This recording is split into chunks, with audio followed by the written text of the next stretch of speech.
ফেসবুকে যাদের মনিটাইজেশন আসার পরেও পে আউট সেটআপ চলে গেছে, এই পে আউট সেটআপ চলে যাওয়ার কিছু কারণ আছে, আমি আপনাদের বলতেছি। যেমন ড্যাশবোর্ড, আপনারা দেখতেছেন যে আমার এই ভাইয়ের কিন্তু ব্যাংক সেটআপ অপশন নাই, চলে গেছে। তার কারণ সে কি করছে, ভুল করছে। সে ইউটিউব দেখে যখন সেটআপ করতে যায় তখন তার এই সমস্যাটা হয়। কারণ ইউটিউবে কেউ পূর্ণাঙ্গ আপনার এই ব্যাংক সেটআপটা দেয় নাই, কোনো ইউটিউবারই না। আমি আপনাদেরকে এটা বললাম, কোনো ইউটিউবারই পূর্ণাঙ্গ দেয় নাই। লাস্ট ফিনিশিংটা সে যখন এটা দেখা দেখা করতে গেছে তখন আর লাস্ট ফিনিশিংটা সে দিতে পারে নাই। না দেওয়ার ফলে তার দেখেন যে ব্যাংক সেটআপটা চলে গেছে। এখন কি করবেন, এই ব্যাংক সেটআপ চলে গেছে, ব্যাংক সেটআপ চলে যাওয়ার পর আপনার দেখেন তার কত পরিমাণ, কত ডলার আসছে, অনেক ডলার আসছে তার, 100-র উপরে হিউজ পরিমাণ সে পাইতেছে।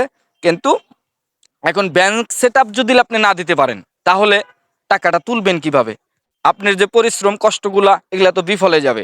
তাই আপনাকে কি করতে হবে, এই বিষয়গুলো আমি আজকে বলতেছি। আপনারা ঠান্ডা মাথায় ধীরে স্থিরে বুঝবেন, বুঝে তারপরে এই কাজগুলা করবেন, আশা করা যায় সলভ হবে। হ্যাঁ, আপনারা প্রথমত দেখেন, আমি আপনাদের দেখাচ্ছি। প্রথমত আপনার আমি প্লে স্টোরে যাচ্ছি।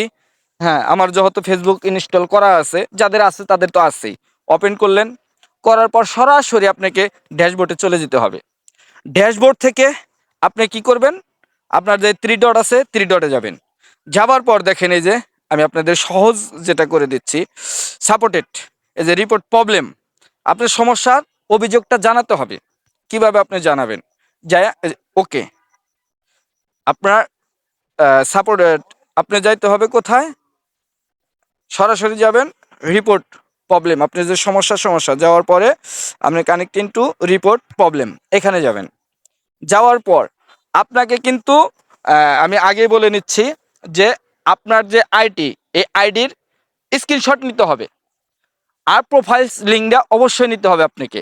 নেবার পর আপনি এই যে সবুজ চিহ্নটা দেখা দিলাম, এখানে এখন সমস্যাটা কোথায়, প্রোফাইলেও হতে পারে, পেজেও হতে পারে, দুইটার কোনো এক জায়গায় সমস্যা। আপনার যখনই এই সমস্যাগুলো হবে তখন আপনার যেহেতু আপনাদের প্রোফাইলসে এখন মনিটাইজেশন দিছে, প্রোফাইলসও হতে পারে, পেজও হতে পারে। যেহেতু এটা পেজের সমস্যা, আমি আপনাদেরকে পেজ থেকে দেখাচ্ছি।